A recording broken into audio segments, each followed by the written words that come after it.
Gilles et Léo, bonjour. Je vais vous laisser vous présenter. Léo? Alors bonjour à toutes et à tous, donc Léo Girard, moi je suis enseignant-chercheur en agroécologie et en biostat à l'ISARA, maintenant à Grivia, Union ISARA-ISEMA, sur Lyon. Donc voilà, de l'enseignement qui porte à la fois sur de l'écologie aquatique, sur de l'agroécologie appliquée à des milieux aquatiques, un petit peu d'enseignement aussi en biostat. Et après sur le volet recherche, moi j'interviens plutôt et je travaille plutôt sur une forme d'agroécologie un peu particulière qui s'intéresse à la pisciculture en étang. Merci. Gilles? Bonjour à toutes et tous. Donc Gilles Belot, professeur à l'Institut Agro Montpellier en sciences de l'eau, donc titulaire de la chaire eau, agriculture et changement climatique et directeur adjoint de mon unité de recherche, donc gestion de l'eau, acteurs et usages. Et voilà, je travaille principalement dans l'eau, dans les agrosystèmes. Alors, on va parler du domaine de l'eau. On était en intelligence artificielle. Alors, pareil, le domaine de l'eau, c'est un domaine très vaste. Est-ce que vous pourriez nous préciser déjà, par rapport à votre champ d'action, quel est le périmètre dont on va parler par rapport à vos domaines respectifs? Gilles? Oui, donc moi, je travaille principalement sur les systèmes irrigués, donc gestion de l'eau dans les systèmes irrigués, avec deux grandes questions. Déjà, combien on utilise d'eau pour les activités agricoles, pour l'irrigation en particulier. Et puis, voilà, les situations de tension étant toujours de plus en plus marquées, comment optimiser les volumes d'eau qu'on utilise. Merci. Léo? Effectivement, alors comme je le disais en introduction, moi je vais être sur on va dire une porte d'entrée un peu différente autour de l'eau. L'eau comme un milieu de production agricole à travers la pisciculture en étang. Et sur ces milieux-là, on va se poser différentes questions. Une partie sous ce qu'on peut regrouper sous le terme d'agroécologie, c'est-à-dire comment on peut concilier à la fois une production agricole en favorisant un bon fonctionnement de l'écosystème, une biodiversité et d'autres services qui peuvent être rendus par ces milieux-là. On pourra rentrer plus dans le détail. Et après, on a aussi des travaux un peu plus récents qui portent justement sur comment on peut, on va dire, concilier production agricole avec d'autres services autres que la biodiversité et entre autres le stockage de carbone par ces agroécosystèmes-là. Et dans l'équipe dans laquelle je suis, on a aussi un petit peu des recherches qui portent sur des aspects plus quantitatifs, où là on va pouvoir un petit peu se regrouper en termes de thématiques. Donc effectivement, on est donc deux activités autour de l'eau, une partie la production et l'autre la partie gestion plus par rapport à les exemples de la pisciculture. Par rapport au périmètre, donc vous êtes enseignant-chercheur, est-ce qu'il y a des représentations? Est-ce que le contact que vous avez avec les professionnels, les entreprises qui peuvent faire appel parfois à vous, quelle représentation ils ont ou est-ce que vous travaillez avec eux? Et puis, quelle représentation ils ont par rapport à l'eau? Est-ce qu'ils ont déjà des idées préconçues? Voilà. Donc, Gilles, par rapport à ton expérience, est-ce que tu observes? Alors oui, on travaille beaucoup avec des professionnels à travers des projets de recherche, dans les formations, que ce soit la formation de nos ingénieurs ou la formation professionnelle aussi. Et puis on a aussi mis en place une chaire partenariale qui a justement pour objectif de travailler avec les professionnels, d'associer la communauté scientifique pour répondre aux questions qui viennent des territoires. Alors après, est-ce qu'il y a des représentations? Oui, c'est sûr. Voilà, il y a des mythes aussi qu'on va essayer de casser. On va essayer de répondre aux questions, pister les mauvaises solutions, les maladaptations, notamment. Ça, c'est le risque principal dans le domaine de l'eau, puisqu'on va se projeter sur des horizons de quelques décennies. Quand on parle d'infrastructures et puis des effets du changement climatique, on va se projeter sur 10, 20, 30 ans, ce qui est difficile et identifier les leviers pour apporter les solutions au déséquilibre quantitatif. C'est ça notre plus gros défi. Léo, le périmètre de la pisciculture peut... Ouais.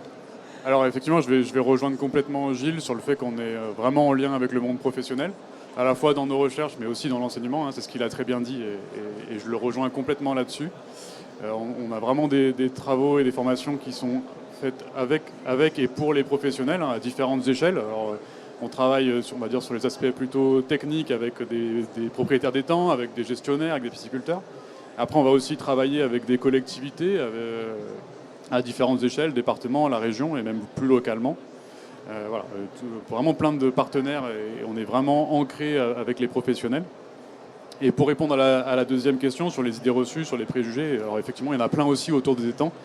Les étangs et la pisciculture en étang n'a pas forcément toujours une bonne image. On est sur des milieux qui peuvent être des fois à souffrir de cette mauvaise image et d'idées préconçues. Et nous, notre travail, c'est aussi d'aller contre ça et de montrer qu'on est sur un type d'agroécosystème particulier, mais qui peut aussi répondre à plein d'enjeux, à la fois de la production agricole et d'autres services que j'évoquais tout à l'heure. On est sur des questions, par exemple, du stockage de carbone, et donc jouer un rôle important dans le contexte actuel. On est aussi sur des écosystèmes qui vont pouvoir être riches en biodiversité, et donc à l'échelle des paysages d'étang, fournir aussi plein de services. Donc voilà, on va dire, on lutte tous les jours aussi contre ces idées reçues et contre la mauvaise image dont peut souffrir ces milieux. Et quand on travaille avec des organismes, des collectivités, on parlait tout à l'heure de briques de compétences, quand on va accompagner ces entreprises, est-ce qu'il y a des prérequis ou alors ils arrivent avec des questions et ils pensent qu'il va y avoir une solution miracle? Je ne sais pas... Gilles, on en avait parlé ensemble que parfois une solution qui peut être adaptée à un certain contexte ne peut pas être exportable. Donc comment finalement construire une formation continue, c'est pas non plus facile puisque le contexte est différent selon les demandes. Oui, donc ouais, effectivement, voilà, je parlais de maladaptation, c'est-à-dire que bon, dans le domaine de l'eau, on a parfois, ou même dans le grand public, des solutions qui paraissent simples à mettre en œuvre. Je peux prendre différents exemples. La réutilisation des eaux usées, par exemple, on se dit voilà, c'est une ressource en eau magique qui va permettre de résoudre les déficits quantitatifs. Bon, il faut savoir que ces eaux usées, quand elles sont traitées, rejetées, elles viennent dans un milieu, elles constituent pour beaucoup de cours d'eau les seules quantités d'eau qui transitent en période estivale.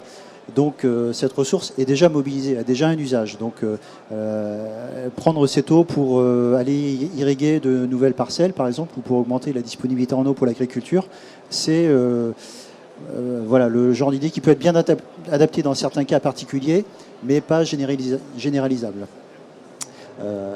Voilà pour prendre un exemple. Léo, par rapport aux attentes, est-ce que on sent un impact du changement climatique? Est-ce que finalement il y a une demande plus forte, des questions beaucoup plus précises du secteur professionnel? Parce qu'on peut se dire, avant, il n'y avait pas de pression, chacun pensait avoir la solution avec ses propres représentations, on en a parlé tout à l'heure, mais finalement vous êtes des enseignants-chercheurs sur une méthode scientifique. Est-ce qu'on revient un peu sur ces éléments-là? Est-ce que les questions se posent? Oui, alors effectivement, c'est une très bonne question et c'est une très bonne remarque. Et ça, c'est quelque chose qu'on note vraiment sur le terrain et quand on est en contact avec les professionnels. C'est-à-dire que, alors je vais le dire de manière très simple, mais lorsque l'eau n'est pas un facteur limitant, il y a moins de questions qui se posent, tout va bien, tout le monde s'en sert et aucun souci. Je le dis les choses de manière très simple, mais c'est vraiment la réalité. Et dans le contexte du changement climatique, quand l'eau devient une ressource limitante, là, effectivement, on va avoir des acteurs et des professionnels qui vont se poser beaucoup plus de questions, qui vont avoir des questions plus précises, entre autres sur comment on gère d'un point de vue quantitatif, ça a été bien évoqué par Gilles, et d'autres questions, mais effectivement, le contexte de changement climatique apporte de nouveaux questionnements et renforce aussi ce qui était déjà existant. Donc effectivement, on a cette émergence de nouvelles questions de la part des acteurs, de la part du monde professionnel, qui vient nous voir avec ces questionnements plus précis, et c'est vraiment renforcé par ce contexte de changement climatique. Alors Léo, tu l'as précisé tout à l'heure, un travail plutôt avec l'agence de l'eau sur différents éléments. Gilles, on l'a peut-être pas précisé sur la partie utilisation pour la production. Avec qui tu travailles? Alors, quand on parle de gestion de l'eau, la production, ce n'est qu'un aspect. Et on essaie justement de développer les visions systémiques, parce que voilà, quand on prend de l'eau dans un endroit, c'est au détriment d'autres. Et donc, en fait, on travaille avec beaucoup d'acteurs. C'est aussi pour ça qu'on a lancé la chaire eau, agriculture et changement climatique, qu'on a montée avec INRAE en 2021. Et on a souhaité associer autour de ces questions, de ces enjeux de l'eau face au changement climatique, alors à la fois des collectivités qui ont des problématiques de territoire qui intègrent l'eau, mais pas uniquement, les chambres d'agriculture, des sociétés d'aménagement, des sociétés de services, pour essayer, et puis bien sûr la communauté scientifique, pour essayer de construire ensemble une vision partagée, et puis voilà, essayer de construire sur le principe de l'intelligence collective des solutions adaptées au territoire et intégrant les différentes dimensions. Enjeux quantitatifs et aussi qualité de l'eau, bien sûr. Alors là, on a eu un tour d'horizon effectivement sur des exemples très précis autour de la gestion de l'eau, tant sur la production que sur la gestion des étangs, par exemple en pisciculture. En conclusion, finalement, il y a quand même une chose, enfin, on l'a un peu évoqué, mais il y a quand même un principe de réalité par rapport à ce qu'évoquait Gilles sur les attentes, le traitement des éléments. Mais finalement, quelle serait votre conclusion sur ce principe de réalité, la gestion de la biodiversité? Comment on arrive à concilier tout ça sur un temps finalement un peu court par rapport le rapport au temps, est une problématique. Voilà.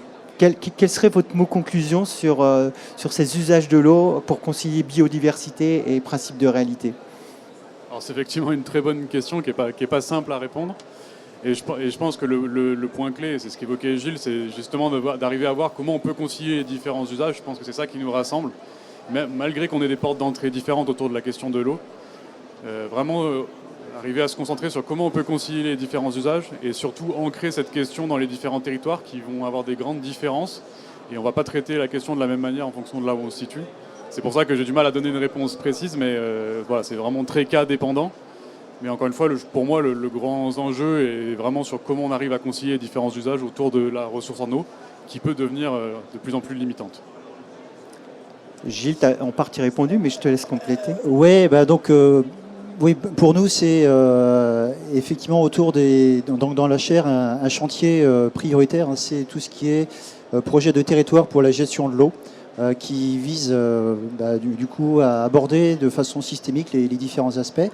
Alors sur ce dossier-là, sur lequel on travaille avec nos membres, c'est 3 axes. Comment est-ce qu'on construit une prospective qui intègre tous les enjeux? Deuxième axe, c'est solutions fondées sur la nature. Est-ce que c'est un levier effectivement pour répondre aux enjeux du changement climatique vis-à-vis de la ressource en eau? Et puis un troisième axe important sur lequel on travaille, c'est aussi les métiers. Alors ça fait le lien avec la conférence du jour, mais voilà comment préparer les profils, ceux qui vont poser les diagnostics et puis apporter les solutions et animer les collectifs. Puisque la concertation, en tout cas entre les différentes parties prenantes, c'est absolument essentiel. Merci. Effectivement, on a parlé formation continue, mais vous êtes quand même des enseignants-chercheurs ici en formation initiale. Écoutez, merci pour cette présentation dense, mais qui nous a bien éclairé. En tout cas, on peut effectivement vous applaudir. Merci.